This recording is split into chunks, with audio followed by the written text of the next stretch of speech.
Good afternoon, everybody, and welcome to the National Press Club. We are the world's leading professional organization for journalists. My name is Allison Fitzgerald-Kojak, and I am a correspondent at NPR News and the vice president of the National Press Club.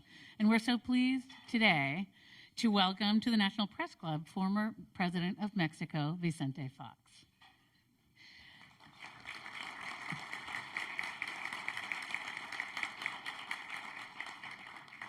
And if you are watching this from afar or listening via web or on the radio, you can follow us along on Twitter at the hashtag NPCLive.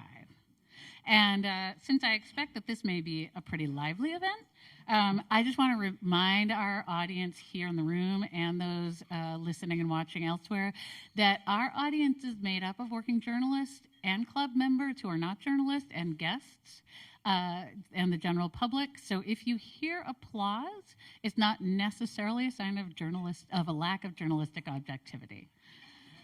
I'm going to introduce our head table. Could you please hold your applause until I get through everybody's name? At my end here is Maria Riccio, the correspondent for the Austin American-Statesman. Next to Maria is Brennan Hoban, communications coordinator at the Brookings Institution. And then we have Todd Gilman, Washington bureau chief for the Dallas Morning News. Firdaus Al-Farouk, senior reporter at MedTech Insight and secretary of the National Press Club. Next to Firdaus is Michelle Salcedo, desk editor at the Associated Press. And here on my left is Gloria Rodriguez, president and CEO of Comunicad and a guest of our speaker. Skipping over the podium, we have Betsy Fisher-Martin, executive in residence at American University, and the co-chair of the NBC Headliners team, which organizes these events. Skipping over our speaker for a moment. We have Abby Livingston, Washington bureau chief of the Texas Tribune and a member of the Headliners team. Next to Abby is Danny Selnick, senior vice president at Business Wire and the NPC Headliners member who organized our event. Thank you so much, Danny. Next to Danny is Marta Sahagún Fox, the wife of President Fox and the president of Vamos Mexico Foundation. Thank you for being here. Amanda Macias. Oh, I said it wrong. Amanda Macias. She's a national security reporter at CNBC. And next to Amanda is Maria Peña, Washington correspondent at La Opinión Impremida. And finally, Tyler Crow, who's the global policy correspondent at the Motion Picture Association of America and another member of the NPC Headliners team. Thanks, everybody.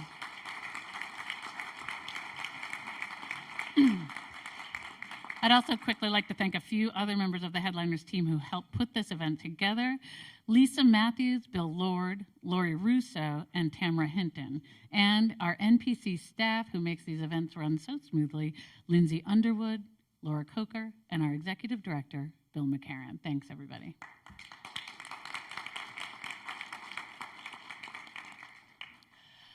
Our speaker this afternoon often finds himself these days trending on Twitter. But stirring up controversy is nothing new to President Vicente Fox, who knew how to grab headlines long before there was a thing called Twitter.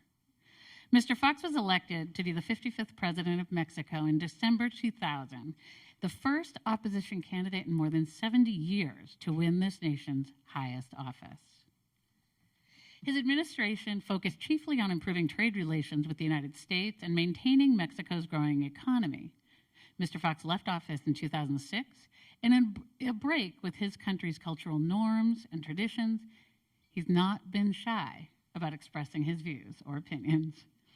A staunch defender of North American economic integration and political cooperation, Mr. Fox has proven to be adept at Twitter, easily switching between jabs at President Trump to, shall we say, clever hashtags describing the planned border wall with Mexico.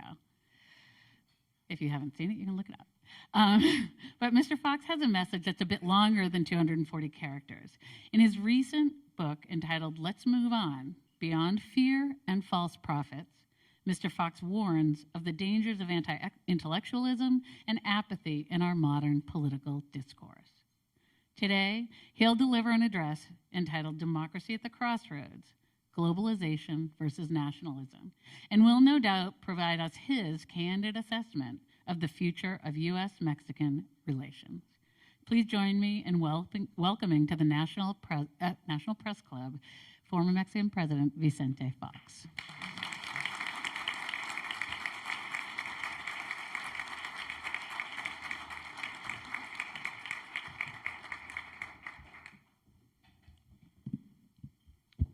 Buen provecho. Bon appetit. Thank you for your invitation. Martha and I are really glad to be here. I had to jump a wall to be here to defend First Amendment.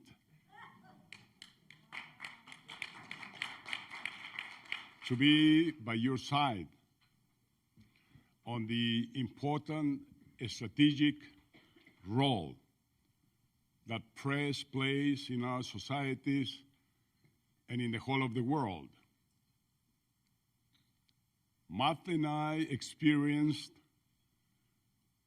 at some instances of our administration, some very aggressive lies, calumnias, and yet, Martha and I always said that nothing better for democracy, for freedom, than having the press be free and write as they pleased. So we have a profound belief in this. But let me now speak a little bit about what's going on today. And this is my personal view after 76 years on traveling around the world, learning, experiencing, until you get to the summit and maybe to maturity. But what is certain is you get to that very special place of wisdom. And that's a very special feeling, a very special way that you reach only after years and years of experience. I see in the world today 3 dates that are crucial. One, 2008, the last mammoth crisis that hit the whole of the world. Economies suffered, but more so people and families lost up to 50% of their patrimony, of their work, of their whole life. And unfortunately, these cycles, when we get crisis and then we get the good times, have been there forever and are going to be here and in the future forever. That will keep on happening. Next date I will take is 2013, when I think the world reached its very best peak of progress. It's incredible the progress that the world was able to accomplish. It's incredible the amount of new middle classes that came up from Africa, in Europe, in Asia, in Latin America, in the United States, in China. 300 million families are middle class in China, much more than what is here in the United States. We all, human beings, were gifted with 12 to 15 years of additional life because of health, technology, and many other developments. Today, expectancy of life in this century will move from 80, 85 years to 130 years. It's going to be boring. but it will gift us more and more time to do more and more good things, to do things for others, to do things for our community, to do things for the whole of the world. Also, per capita income went higher than ever before. Growth of economies and growth of wealth was all around the world. Africa as a region growing at rates of 8, 10, 12%, the total of the continent. Latin America, once we left behind dictators, messianic leaders, populists, demagogues, authoritarian military regimes that were all over Latin America in the 20th century, we began to grow based on democracy and freedom. And Latin America has been growing at rates of well over 5%. So we're performing much better. But the next date I want to mention is 2016. After this great progress of humankind all around the world, we see something new happening. We see the Brexit. We see Catalonia trying to move out of Spain. And we see a very special phenomena here in the United States, the election of Senor Trump.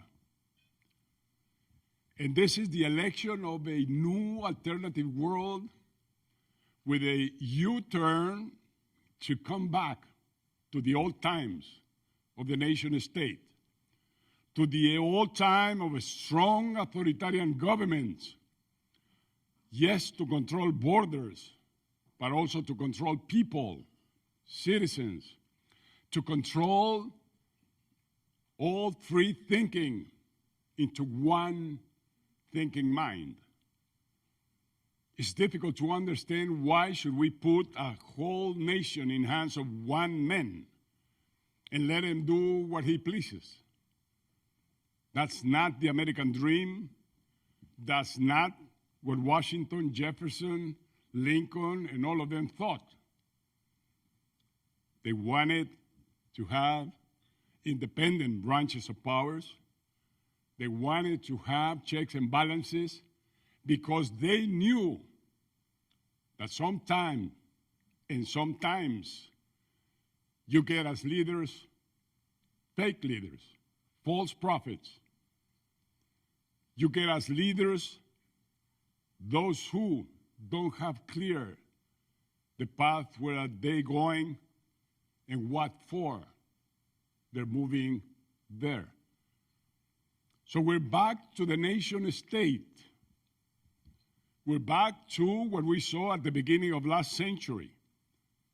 A president like President Hoover taking decisions to limit, to refrain creativity, innovation, change of the corporations, limiting them to go abroad and produce, forcing them to stay at home, or taxing imports, worst off. And what happened? The Big Depression.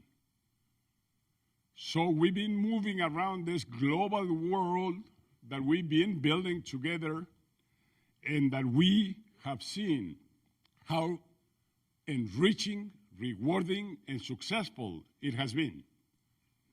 Globalization and technology produced those great progresses of humankind. So this is what we have today. And this is why some are thinking of building walls. Stupid idea.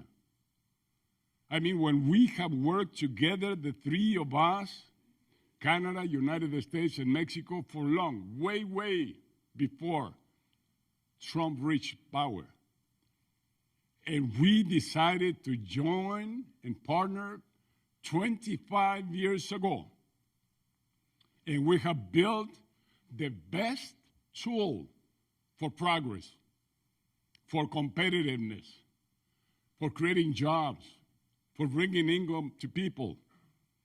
That's something you cannot deny 25 years after NAFTA. We just should remember when Ford Motor Company, Chrysler, GM went broke 5 years ago. And government with taxpayers' money, investing billions of US dollars, came to the rescue of those corporations in bankruptcy. And what happened then after? Those companies came back to the marketplace. They came back successfully by transforming themselves into NAFTA corporations, working and nourishing their capacities and their competitiveness throughout the three economies, the Mexican economy, the US economy, and the Canadian economy. And it worked. Today, they are not only back on the marketplace, but they are gaining share of market. They are being able to compete with the industry in the rest of the world. Now, NAFTA was created with a vision, was created after discussions and discussions, dialogue, bringing in the best minds that Canada, United States, and Mexico had. How can we build a better future? How can we confront the challenge of the East, that extremely successful East, which economies are growing at rates on the average of 10%? How can we protect and defend the Western values when Europe was declining 25 years ago? So the decision was, let's get together, let's be competitive, let's have a great North America, Canada, United States, and Mexico. Number two, the threats and the challenges of security and safety. We've been by the side of this nation, working every day, every year on security and safety issues. We do exercises, practicing exercises in the Gulf of Mexico and the Pacific with the US Marines and the Mexican Marines. Every year we do that, even 4 times a year. And we work, invest, like we don't do in many other things in Mexico, to prevent drugs to reaching this nation.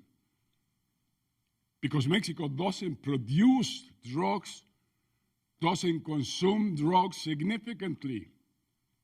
We're doing the job trying to be a good neighbor and a good partner for US young. And we get 80,000 kids dying every year. And here in the United States, people says, what's wrong with Mexicans? What's happening with them? Why are they killing each other?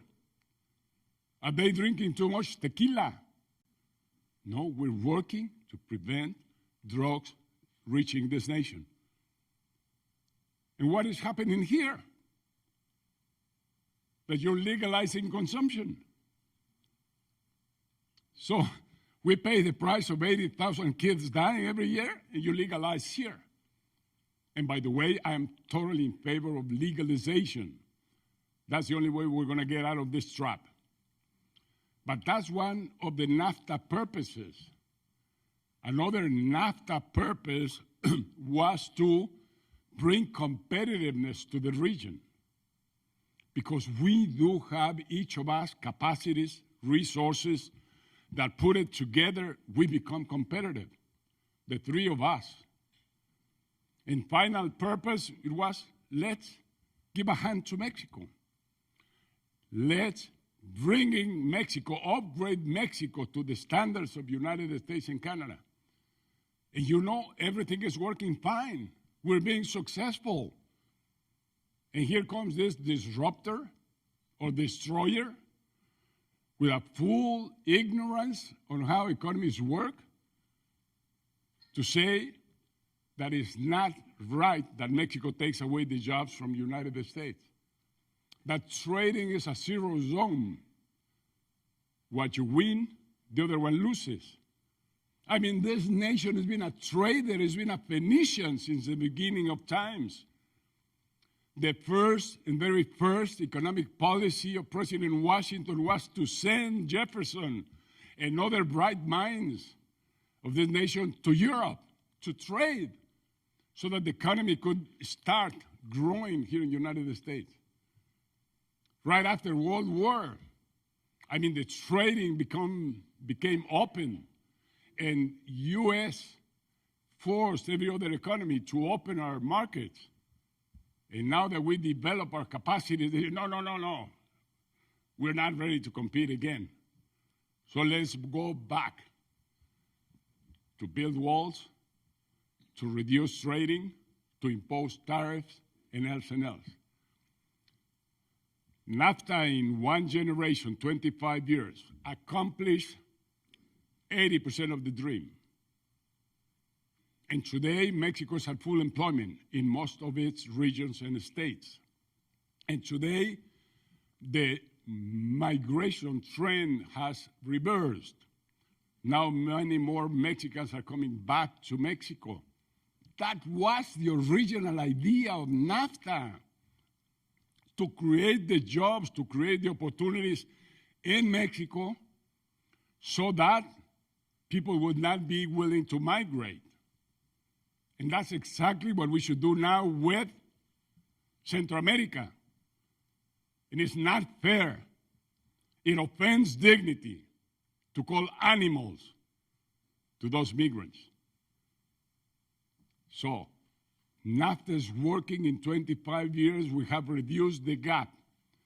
When you used to make $1 on the Mexican side and $10 on the US side, that was a strong incentive, a strong motivation to cross the river, to jump walls.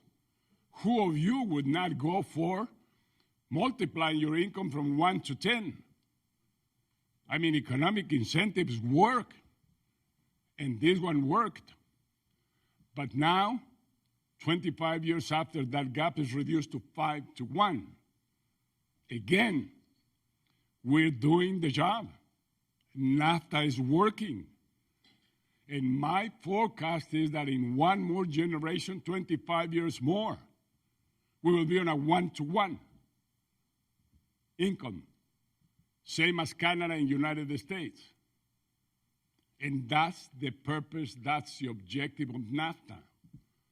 But this disruptor comes in with a closing his eyes, thinking that he knows about economy, and comes with the wrong decisions. And at the wrong time. Because as I said, NAFTA is working. We just have to be patient and wait, yes, another generation, so that we have a successful Mexico. That's then everything about NAFTA.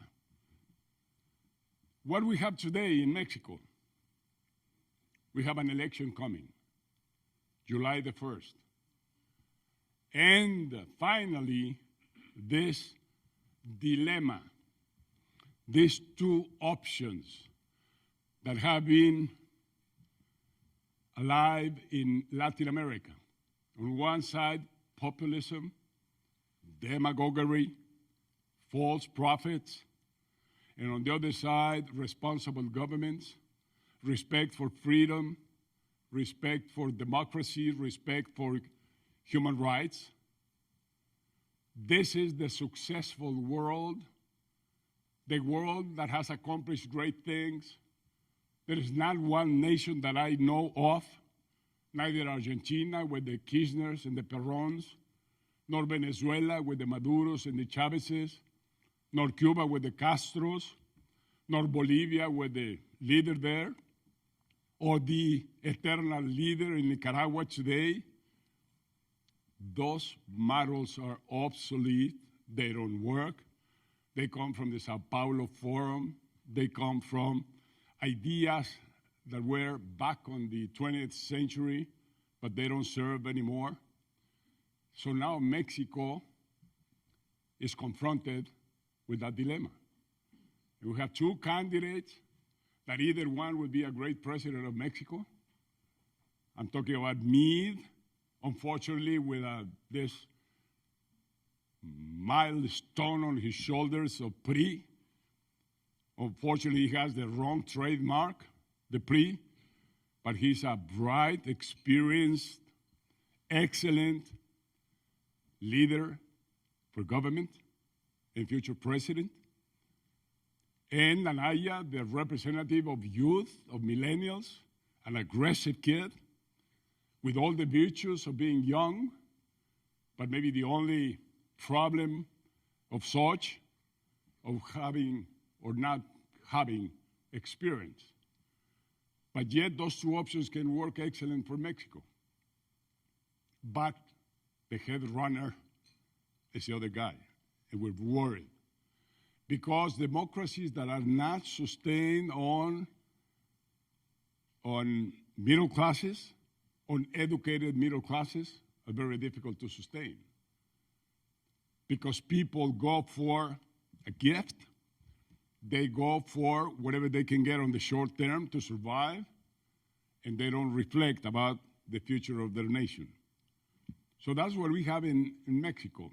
Andrés Manuel López Obrador, that has shown in the two debates that he doesn't have nothing to offer to Mexico or to Mexicans, that he doesn't understand economy, that he doesn't know about foreign relations, that he doesn't know about education, and he just wants to change everything, like the guy here. They feel illuminated. They think they can build a much better world. They think they can isolate themselves and be by themselves and be great again. So this is what is at stake in the world.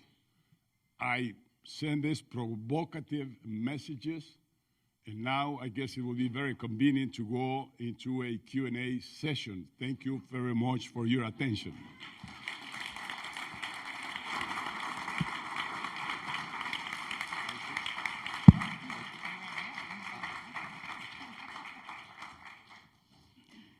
Thanks very much for that broad view. I'm going to start with a sort of selfish question, something that is dear to our hearts here at the National Press Club. Last fall, a Mexican journalist, Emilio Gutierrez Soto, won one of our highest awards, and he stood right at this podium and made an impassioned speech for the freedom of the press in Mexico. And he is here in the United States seeking asylum, and shortly after that speech, he was detained by our immigration services and has been imprisoned in El Paso, Texas, ever since. We at the Press Club have been calling for his release, and so he can prepare his case for asylum. One, have you been familiar with the case? And two, would you join us in that call for his release? Yes, I'm aware, and it's just one more story that is going on every day here in the United States. I call him the little mouse to Sessions because he obeys his boss, Trump, and because he's so aggressive with migrants that many cases are unfair and they lack the most basic justice approach to the cases. And of course, I join in with you and with press to demand that Emilio is treated fairly and first of all released, because there is no reason to have him there.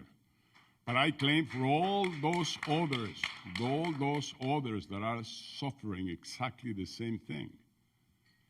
And this idea is really a discrimination idea, to speak about Mexicans being rapists, being criminals, to generalize that everybody has that behavior. Any criminal, any raper should be judged and taken to jail, no matter what nationality they are.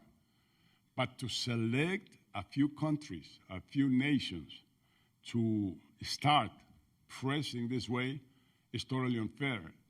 And I wish more of us and more leaders in Latin America or Mexico should speak up. And more leaders in business and leaders of corporations here in the United States should speak up. Because in the future, we might repent on all these things happening. Thank you. So just a little further on that. the situation for journalists in Mexico has been very difficult recently. Reporters Without Borders ranked your country 147 out of 180 in press freedom. What's going on in Mexico? Why has this situation deteriorated so much with the free press?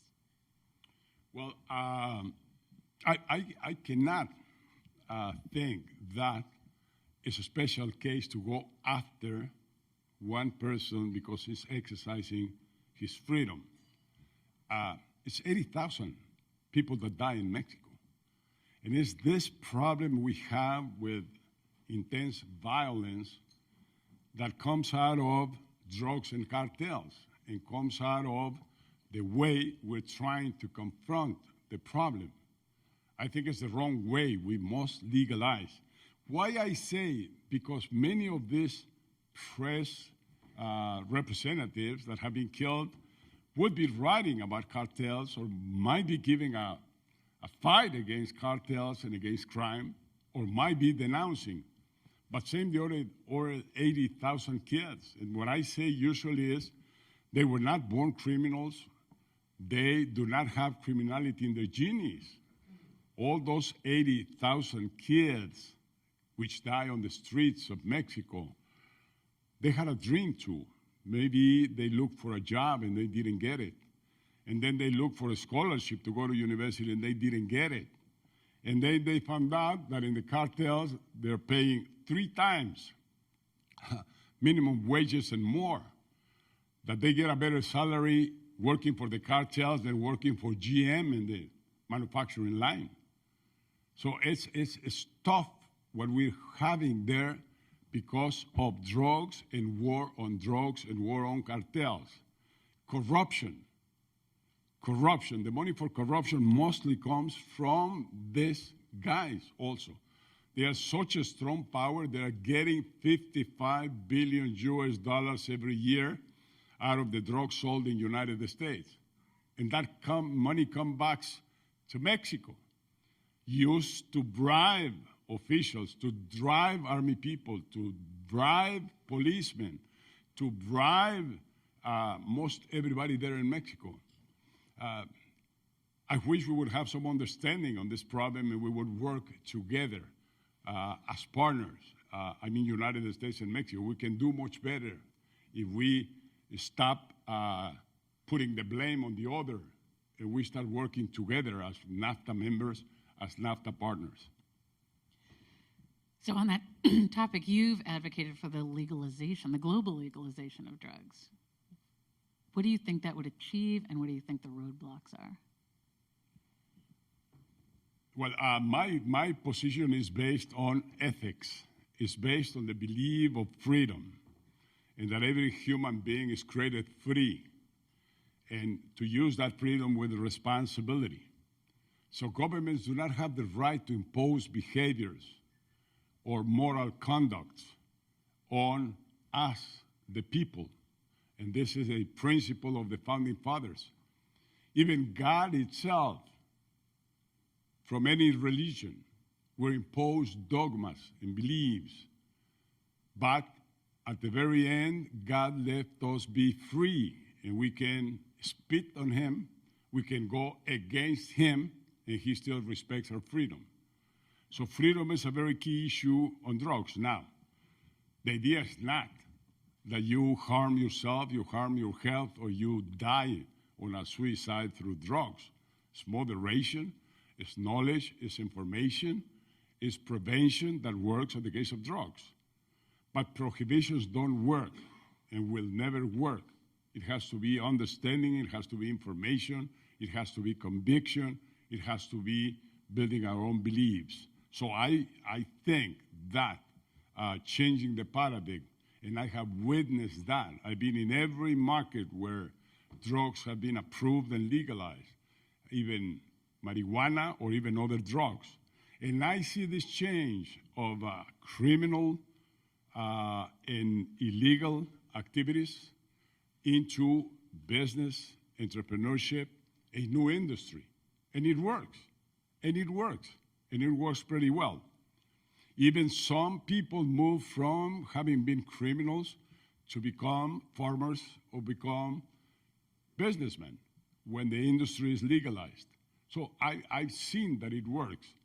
And I've seen that having full respect for people's freedom is an essential ethical rule or philosophy that should apply to anything we do.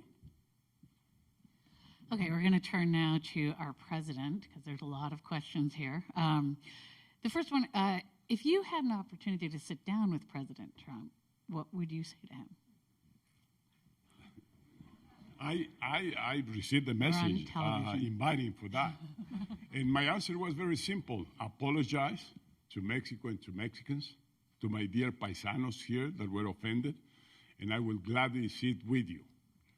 And please change that taco bowl for a real taco and a real enchilada and a real tequila. And I invited him to come to our place. But he's stubborn. He only knows about himself. His ego, pretty difficult to deal in that case. That's why we're striving and struggling so much with NAFTA. If NAFTA was negotiated, it was a dialogue between experts, between people that understand on the Canadian, Mexican side and the US side, I think we would have reached an agreement long ago. But he wants his NAFTA under his conditions, and his people and his team cannot move out of that. They have to get what Trump wants. That's not negotiating. That's not making deals. That's just taking advantage of the other. So after President Obama, Mexico's President Trump's favorite scapegoat for America's troubles. How did it feel to be such an important part of the American political process? Well, maybe some of you don't know that what you have here in front, half of it is American blood. My grandfather, who was born in Cincinnati, Ohio, he came as a migrant into Mexico without a penny in his pocket. So I know about migration. I know about the American dream. I know and I learned to love this nation, to be part of this nation, to defend this nation. So I do this with the best will, the best desire, that I make a modest contribution to thinkers and to decision makers here in this nation. Okay, and one final question here. You've said that our midterm elections this fall are a good opportunity to stop Trump's agenda. Hispanic voters in the United States traditionally have had low voter turnout. Do you have any message for them? First, in relation to 20th century Latin America, every nation we were in hands of authoritarian, of messianic leaders, as I already mentioned. And what was the answer to that? Was through democracy building strong Congresses. So that if you have a crazy guy running your nation one way or another, you have a Congress to stop that. You have the bridles of the wild horse to be controlled. So I think it's most important here, and for whatever happens, that you have a strong Congress and opposition Congress, which is what we did in Latin America. Last three governments in Mexico, we've been minority governments. President Cedillo, President Fox, President Calderon. And it's difficult, believe me, it's difficult to govern with a minority in Congress, but nothing best to ensure the future of a nation than having these checks and balances, having these autonomous branches of government is most important. That's why I think that to provide more thought, to provide more discussion, to provide more better negotiations is needed. It's needed other voices that have to be considered, but voices with authority, voices that must be heard. And I think the best for this nation would be in November to have a minority government that has to go to Congress and has to go to Congress before they shoot the guy in North Korea, or go to Congress before they end up with the Palestinians or with the Iranians, or go to Congress before they reject people migrating, looking for asylum because they're running away from violence. So I think better decisions come from a better balance of power. Okay, I'm going to turn to NAFTA. As you said, it's been around for 25 years now. Doesn't President Trump have a bit of a point to maybe reopen it and look at it and see how it's working? You will never make me say that Trump is right. But I know we all have said it. NAFTA can be proved. It's 25 years old. There are many things that can be improved in NAFTA. But the way he puts it is either we win, either we have a surplus with the trading with Mexico, or there is no NAFTA. That's not the way to go.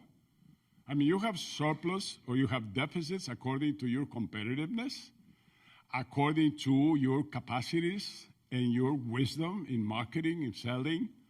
But United States deal is not in trading. That's not what this nation wins. That's a mistake again on the side of Trump. What United States wins through openness, trading, and NAFTAs is open the door for U.S. investment.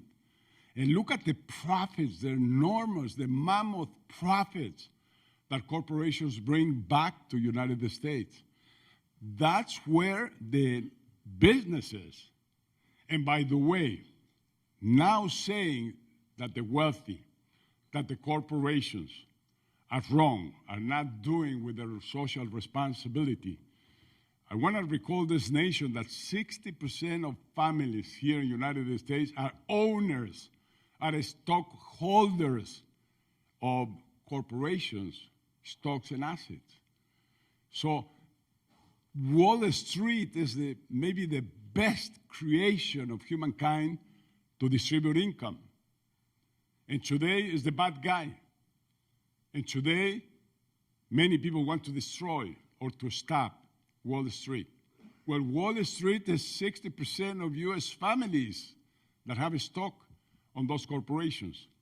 And yes, I think it's wrong for some of those corporations keeping a stock up to 50, 60, or 80%. I think they should be forced to be open and put those stock on the market so that people can have them and benefit from them. So we have several people saying, one, do you think that a deal on NAFTA is possible? There have been ongoing negotiations, and what changes would you recommend? A deal is totally possible. And I'm sorry to say it again, if this guy was not there, if we would already have a deal. Since my time in the Bush administration, we came out with NAFTA Plus idea. And that was a long time ago. We always think that NAFTA can improve every year and year by year. There are new things coming. There was not the internet that we have today. There was not the technology. There was not the globalization as intense as we have today. Yes, NAFTA has to be reshaped every year if possible. And that should be done. But as I said, it's on the benefit of the three nations feeling like partners. Not it's me against you and you against me, and let's see who wins. That's the wrong start. So NAFTA should be improved. And the second part of it was? What changes would you recommend? Okay. I think there are many examples of the world how these treaties can be improved. One of them is the Trans-Pacific, which Trump immediately rejected. He said United States is not going to join in. That was 6 months ago. About a month ago, he said, well, we're considering. Maybe we will. Why? Because all the others, the other 11 or whoever we are, decided to go ahead with it. And we finished the TPP. We have it ready. We have agreed. And we already started processing and working on it. So it's again, that's a great example. Has many new things. Technology, for instance, was not considered. The financial and banking system. Even new agreements like the European agreement that Mexico has with them now has the human side of it. So it considers migration, it considers flows of people, it considers many other aspects that were not relevant time ago. Okay, I'm going to turn to the wall, or the lack of wall. And actually, I have this similar question from a few people. Is why are you so angry about the insistence that that Mexico pay for the wall when it's never going to happen anyway? Well, they say. No discussion, good. That's according to the question. Well, but he insists that he will get the money somewhere, in some way, out of Mexico. He said by imposing tariffs to imports. And he's hanging himself by the neck because he imposes, let's say he said, a 30 or 40% tariff on automobiles manufactured in Mexico and coming to the States. Who's going to pay for that? Consumers. Consumers are going to pay for that 40%. It's not Mexicans. It's U.S. consumers buying that car here. But he's affecting his own people, his own citizens, by forcing them to pay more for a car that they should pay. So it's one and again wrong decisions in relation to trading, to doing business, and it's good to know that 40% of each automobile produced in Mexico comes from U.S. companies exporting into Mexico. And it's good maybe for you to know that Mexico buys from this nation $40 billion worth of grain, which Mexico buys from U.S. farmers, millions of U.S. farmers. Where are they going to replace that market? So all proposals are lose-lose. Instead of thinking, how can we both win? Why not keep exchanging grain that we buy for tequila, avocados, enchiladas that we sell? That's the best approach that we should have on trade. Again, at the wall. Is it anything more than a symbolic thing? I mean, It is, and it's proven by history.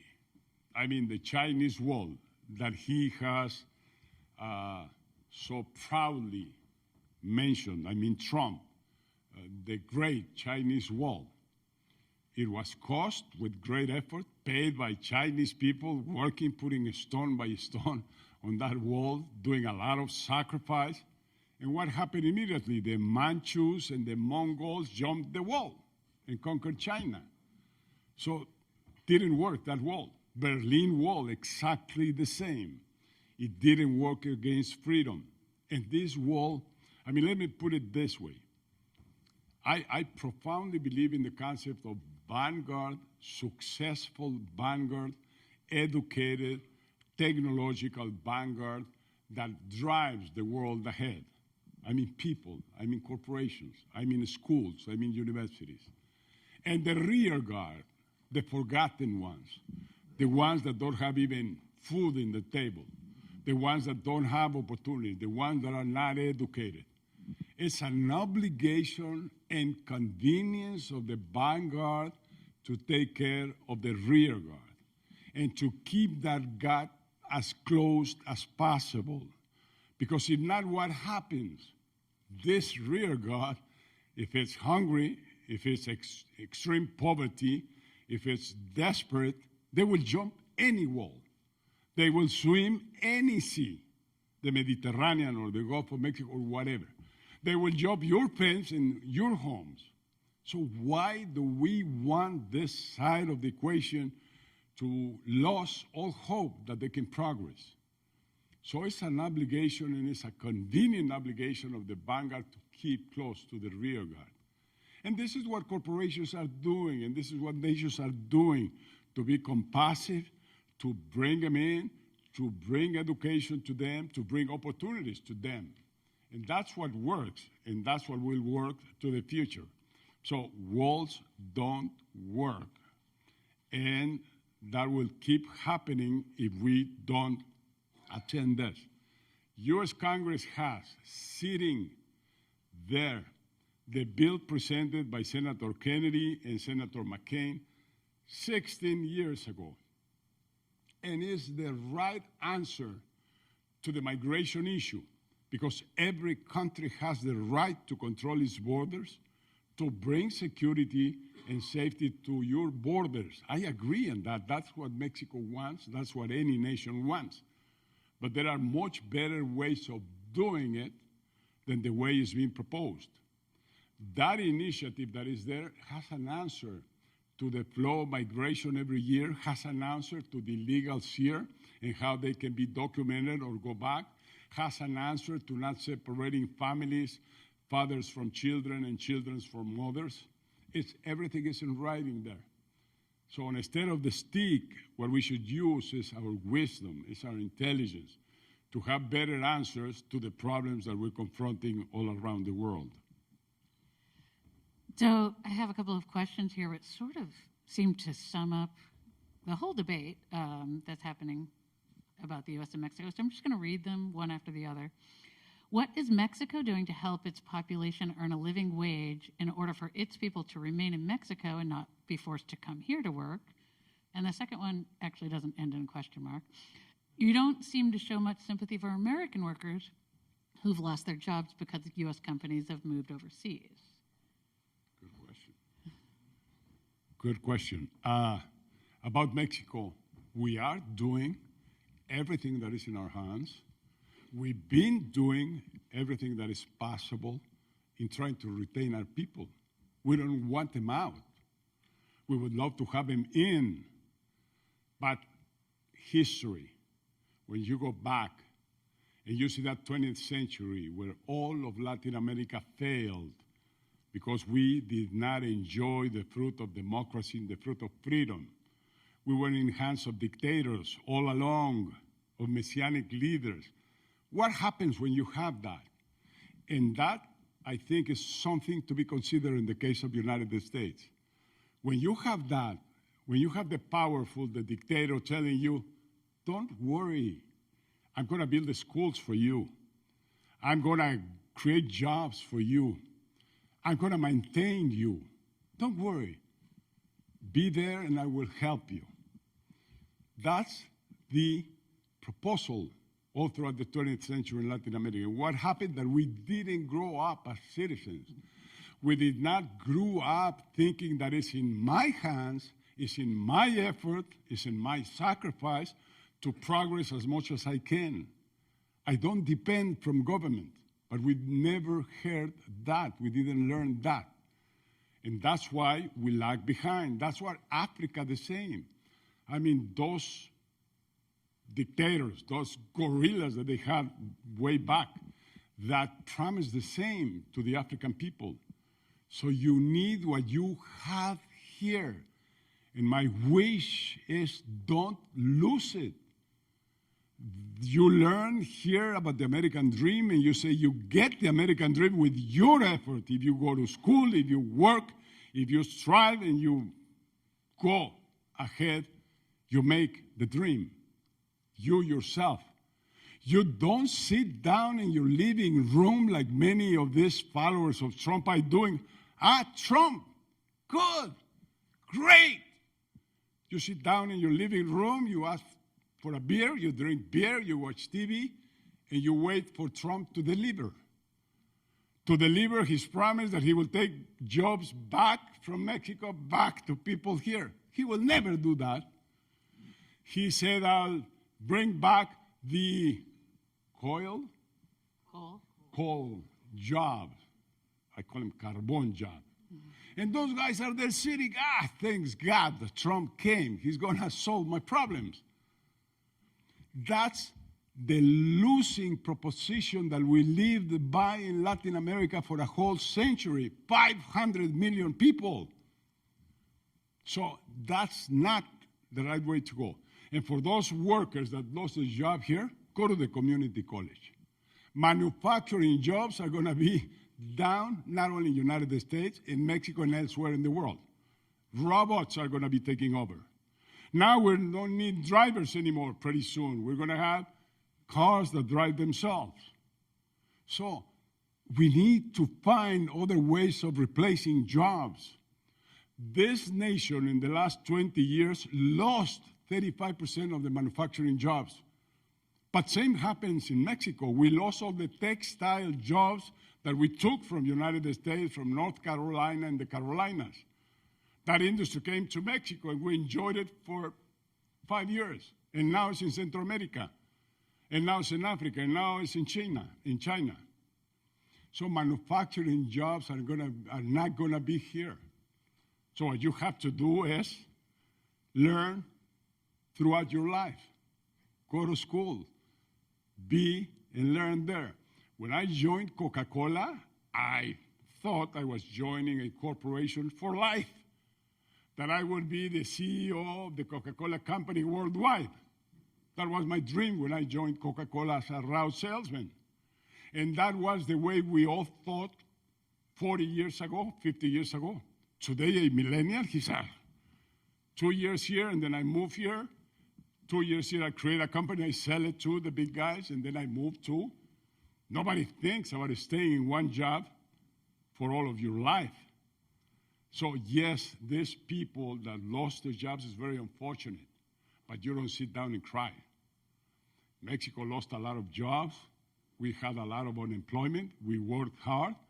Now we are the most competitive manufacturing place in the world, way above China. Investment that went to China is coming back to Mexico. We're very competitive. We're very productive. We are the 6th largest recipient of tourism in the world now, Mexico. We used to be the 20th.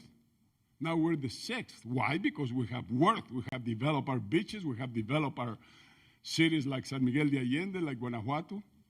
We have 11 huge manufacturing plants, automobile manufacturing plants, state of the art, in Guanajuato, Querétaro, and San Luis Potosí. In a region that holds 10 million Mexicans, we have 11. There's no other place in the world that has that.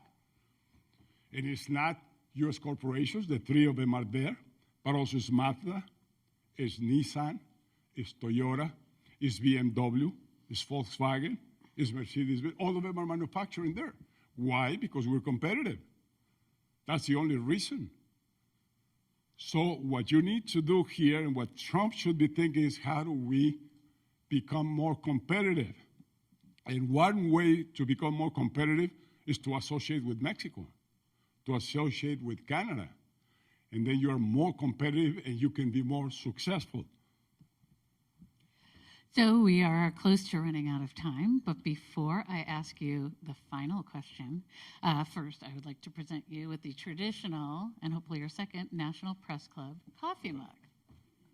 Only the best people have them.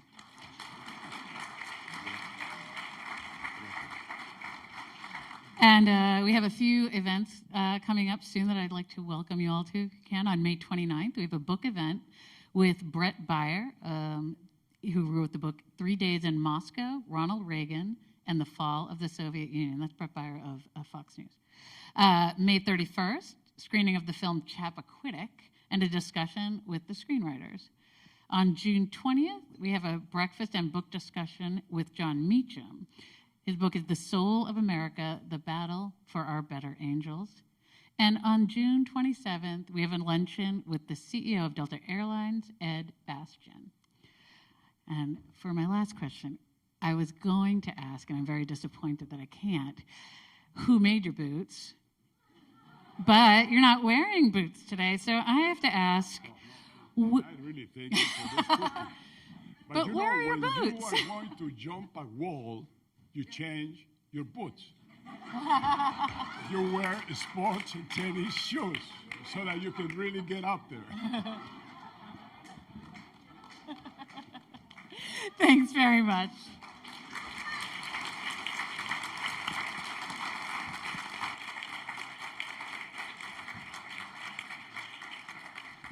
And we are adjourned. Thanks for being here.